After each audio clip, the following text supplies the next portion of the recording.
नमस्कार मंडळी. एका रात्रीत सगळा डाव पलटला. काल संपूर्ण महाराष्ट्र एका ऐतिहासिक घटनेचा साक्षीदार बनला. ती म्हणजे महाराष्ट्राच्या पहिल्या महिला उपमुख्यमंत्री म्हणून सुनेत्रा वहिनी पवार यांचा झालेला शपथविधी. राजभवनावर कॅमेऱ्यांचा लख प्रकाश आणि टाळ्यांचा कडकडाट सुरू होता. पण त्याच वेळी बारामतीत अशा काही हालचाली घडत होत्या ज्याचा विचार कोणाच्या स्वप्नातही आला नसेल.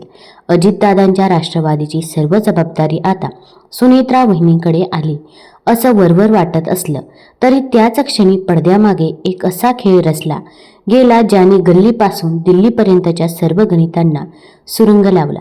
सर्वांचे लक्ष मुंबईकडे लागलेले असताना बारामतीत बसलेल्या चाणक्यांनी अवघ्या 15 मिनिटात असं काही केलं की ज्याने संपूर्ण राजकारणाचे चित्रच पलटलं.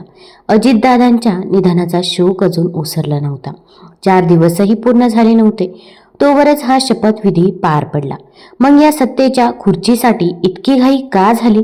वरवर पाहता हे सत्तेचे हस्तांतरण वाटत असेल तरी आतून हे एखाद्या मोठ्या राजकीय षडयंत्राचे टोक होते का? ज्यावेळी सुनेत्रा वहिनींनी पदाची शपथ घेतली अगदी त्याच वेळी बारामतीतून आलेल्या अवघ्या 15 मिनिटांच्या एका संवादाने संपूर्ण राजकारणाचा अंगलच पूर्णपणे बदलून टाकला. हा शरद पवारांच्या मास्टर स्ट्रोक होता की अजितदादांच्या गटाची रणनीती? राजकारणात जे डोळ्यांना दिसतं ते कधीच पूर्ण सत्य नसतं आणि जे घडलं ते ऐकल्यानंतर कदाचित तुमचीही स्वतःच्या तर्कावर विश्वास बसू शकणार नाही. चला तर मग उलगडूया या राजकीय थ्रिलरचा प्रत्येक रहस्यमयी टप्पा. मुंबईतील मंत्रालयाचे गलियारे जेव्हा नवीन बदलांच्या चर्चेने दुमदुमत होते तेव्हा बारामतीच्या मातीत एक अस्वस्थ करणारी शांतता पसरली होती. अजितदादांसारख्या एका कणखर नेतृत्वाचा असा अचानक आणि रहस्यमयी शेवट झाल्याने संपूर्ण राज्य सुन्न होते. पण म्हणतात ना, राजकारणात भावनांना स्थान नसतं, तिथे केवळ शक्यता आणि संधीचा विचार केला जातो. अस्थिविसर्जनाची विधी पार पडल्यानंतरची ती रात्र अत्यंत महत्त्वाची ठरली. विश्वासार्ह सूत्रांकडून मिळालेल्या गोपनीय माहितीनुसार बारामतीतील एका प्रसिद्ध हॉटेलच्या बंद खोलीत काही बड्या नेत्यांची एक तातडीची बैठक पार पडली. असे बोलले जात आहे की या बैठकीत सुनील तटकरे, प्रफुल्ल पटेल आणि मुंडे यांसारखे दिग्गज उपस्थित होते. पण सर्वात मोठा प्रश्न हा उभा राहतो की ज्या कुटुंबाचा मुख्य आधार हरवला होता त्या पवार कुटुंबातील एकही सदस्य, मग ते पार्थ पवार असोत, सुप्रिया सुळे असोत किंवा अगदी चर्चेत सहभागी होणार का नव्हते? कुटुंबाला या प्रक्रियेपासून लांब ठेवण्यामागचा नेमका कोणता हेतू असावा?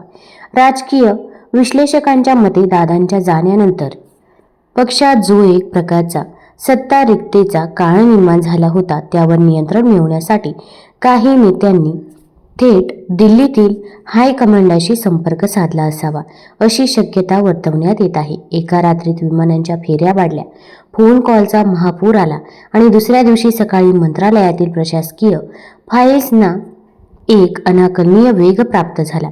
जेव्हा सुनेत्रा पवार राजभवनाच्या शपथविधी सोहळ्यात त्या लाल कार्पेटवरून चालत होत्या तेव्हा त्यांच्या चेहऱ्यावर संयम होता, पण डोळ्यात एक प्रकारचा संभ्रमही जाणवत होता. त्यांच्या पाठीमागे उभे असलेले पक्षाचे प्रमुख शिलेदार म्हणजे प्रफुल्ल पटेल आणि सुनील तटकरे यांच्या देहबोलीकडे जर आपण बारकाईनं पाहिलं तर तिथे अनेक अनुत्तरित प्रश्नांची उत्तरे दडलेली दिसतात.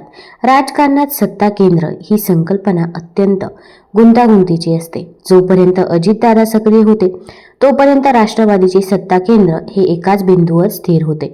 पण आता राष्ट्रवादीमध्ये एकाच वेळी 3 ते 4 नवीन सत्ता केंद्रे उदयाला येत असल्याचे चित्र दिसत आहे. एका बाजूला धनंजय मुंडेंची प्रशासकीय पकड आणि महत्वाकांक्षा तर दुसऱ्या बाजूला तटकरे आणि पटेल यांची दिल्लीच्या दरबारात असलेली कमालीची जवळीक. राजकीय वर्तुळात अशी गुजबूज सुरू आहे की सुनेत्रा वहिनींच्या सौम्य व्यक्तिमत्वाचा आधार घेऊन हे नेते पडद्यामागून सत्तेचा रिमोट कंट्रोल आपल्या ताब्यात ठेवत तर नाहीत ना? जेव्हा शपथविधीचा सोहळा टीव्हीवर थेट प्रक्षेपित होत होता त्याचवेळी अंतर्गत गटात खात्यांच्या वाटपांवरून आणि मलाईदार मानल्या जाणाऱ्या विभागावरून एक सुप्त गुप्त संघर्ष सुरू झाल्याची माहिती समोर येत आहे. या संपूर्ण प्रकरणातील सर्वात मोठे वळण तेव्हा आले जेव्हा मुंबईत विजयाचा गुलाल उधळला जात असताना बारामतीतील गोविंदबागमधून एका मोठ्या राजकीय स्फोटाची पूर्वसूचना मिळाली. शरद पवार ज्यांना भारतीय राजकारणातला चाणक्य मानले जाते ते तोपर्यंत पूर्णपणे शांत होते, पण त्यांची ही शांतता म्हणजे एका मोठ्या वादळापूर्वीचा सन्नाटा होता. अचानक मीडियाला निरोप दिला जातो की साहेब एका महत्त्वाच्या विषयावर बोलणार आहेत. ती केवळ 15 मिनिटांची पत्रकार परिषद होती, पण त्या 15 मिनिटांनी सत्तेच्या नव्याने बांधलेल्या किल्ल्याला सुरुंग लावला. पवारांनी अत्यंत संयतपण शब्दात धार ठेवत विधान केले की आम्हाला या शपथविधीबद्दल कोणतीही पूर्वकल्पना नव्हती. आम्हाला हे सर्वसामान्यांप्रमाणे टीव्हीवरूनच समजले आहे. 84 वर्षाच्या या योद्धाने केवळ एका वाक्यात हे जगासमोर आणले की सुनेत्रा वहिनीने पुढे करून जो निर्णय घेतला गेला त्यामध्ये कुटुंबातील प्रमुखांना पूर्णपणे अंधारात ठेवले गेले होते. त्यांनी थेट कुणाचेही नाव घेतले नाही, पण त्यांचा रोख स्पष्ट होता की काही ठराविक मंडळी स्वतःच्या वैयक्तिक फायद्यासाठी आणि राजकीय अस्तित्वासाठी अजितदादांच्या वारसाचा वापर करत आहेत. इथे एक जुना धागा जोडणे अत्यंत आवश्यक आहे. अजितदादांच्या निधनापूर्वीच्या काही आठवड्यांमध्ये राजकीय चर्चांना उधाण आले आहे की दोन्ही राष्ट्रवादी पुन्हा एकदा एकत्र येणार आहेत. सूत्रांच्या माहितीनुसार खुद्द दादांनी या संदर्भात 14 पेक्षा जास्त गुप्त बैठका घेतल्या होत्या. जयंत पाटील, सुप्रिया सुळे आणि अमोल कोल्हे यांच्याशी त्यांचे सकारात्मक संवाद सुरू होते. विलिनीकरणाची प्रक्रिया जवळपास 80% अधिक पूर्ण झाली होती असे बोलले जाते. मग प्रश्न हा उरतो की दादांच्या अशा अचानक जाण्यानंतर हा पूर्णपणे तयार असलेला प्लॅन कोणी आणि का गुंडाळून ठेवला? शरद पवारांनी आपल्या संवादात एक अत्यंत महत्त्वाचा संकेत दिला. त्यांनी सुचवले की जर दोन्ही गट एकत्र आले असते तर पक्षातल्या काही नेत्यांचे किंग मेकर असण्याचे महत्त्व संपुष्टात आले असते. आपली राजकीय खुर्ची धोक्यात येऊ नये म्हणूनच या नेत्यांनी घाईघाईने सुनेत्रा वहिनींचे नाव उपमुख्यमंत्री पदासाठी पुढे करून विलिनीकरणाच्या शक्यतेला पूर्णविराम देण्याचे कठोर पाऊल उचलले का? हा प्रश्न आज संपूर्ण महाराष्ट्राला सतावत आहे. सुनेत्रा वहिनी महाराष्ट्राच्या पहिल्या महिला उपमुख्यमंत्री म्हणून इतिहासात अजरामर तर झाल्या, पण हा मुकुट काट्यांनी भरलेला आहे. त्यांच्यासमोर सर्वात मोठे आव्हान हे विरोधी पक्षांचे नसून स्वतःच्याच पक्षातील त्या अदृश्य सत्ता केंद्राचे आहे. यामध्ये सर्वात पहिला पेच आहे तो म्हणजे अर्थ खात्याचा. अजितदादांकडे राज्याच्या तिजोरीच्या चाव्या होत्या. त्या बळावर त्यांनी पक्षातील आमदारांना बांधून ठेवले होते, पण आता सूत्रांकडून असे समजतंय की भाजपने या महत्त्वाच्या खात्यावर स्वतःचे नियंत्रण मिळवण्याचे संकेत दिले आहेत. जर तिजोरीच्या चाव्याच वहिनींच्या हातात नसतील तर त्या आपले नेतृत्व कसे सिद्ध करणार? दुसरे आव्हान आहे ते म्हणजे पक्षातल्या जुन्या जाणत्या आणि महत्त्वाकांक्षी नेत्यांना हाताळण्याचे. छगन भुजबळ आणि सुनील तटकरे यांनी त्यांच्यासारख्या अनुभवी राजकारण्यासमोर स्वतःचा शब्द प्रमाण मानण्यास भाग पाडणे हे वहिनींसाठी जिकरीचे ठरेल. आणि सर्वात महत्त्वाचे म्हणजे जनतेची सहानुभूती. सध्या महाराष्ट्रातील जनतेच्या मनात शरद पवारांबद्दल एक हळहळ निर्माण झाली आहे. ज्या माणसाने शून्यातून विश्व उभे केले त्यांनाच त्यांच्या आयुष्याच्या संध्याकाळी अशा प्रकारे डावललं गेलं. हा संदेश जर सामान्य मतदारांच्या मनात घर करून बसला तर सुनेत्रा वहिनीसाठी येणाऱ्या निवडणुकांचे रणांगण अत्यंत खडतर होण्याची शक्यता नाकारता येत नाही.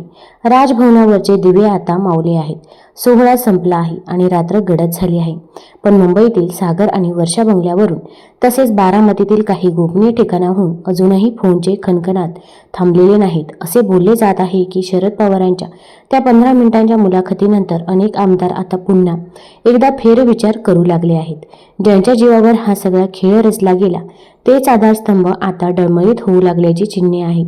बारामतीत काय शिस्त याकडे मुंबईत बसलेल्या रणनीतिकारांनी दुर्लक्ष केले असावे, पण आता त्यांना जाणीव झाली आहे की शरद पवारांनी आपला शेवटचा पत्ता अजून काढलेला नाही. तर प्रेक्षकांनो, ही होती ती माहिती जी शपथविधीच्या आधी आणि नंतर घडलेली असू शकते. आता इथे एक गोष्ट मला स्पष्ट करायची आहे की या व्हिडिओमध्ये आपण जे काही मुद्दे मांडले आहेत ती कुठलीही अधिकृत घोषणा किंवा कोणावर केलेले थेट आरोप नाहीत.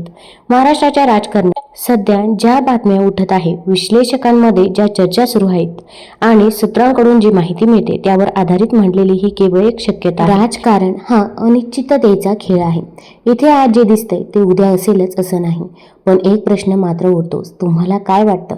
शरद पवारांनी घेतलेली ती 15 मिनिटांची पत्रकार परिषद हा खरोखर एखादा मोठा डाव होता का? आणि राष्ट्रवादीच्या या अंतर्गत संघर्षात आता कोणाचं पारडं जड ठरेल? तुमचं मत काय आहे ते कमेंट बॉक्समध्ये नक्की सांगा. तुमच्या कमेंट्समुळे या चर्चेला नवीन दिशा मिळेल आणि अशाच नवनवीन आणि सखोल राजकीय विश्लेषणासाठी आपल्या चॅनलला लाईक आणि सबस्क्राईब करायला विसरू नका. धन्यवाद.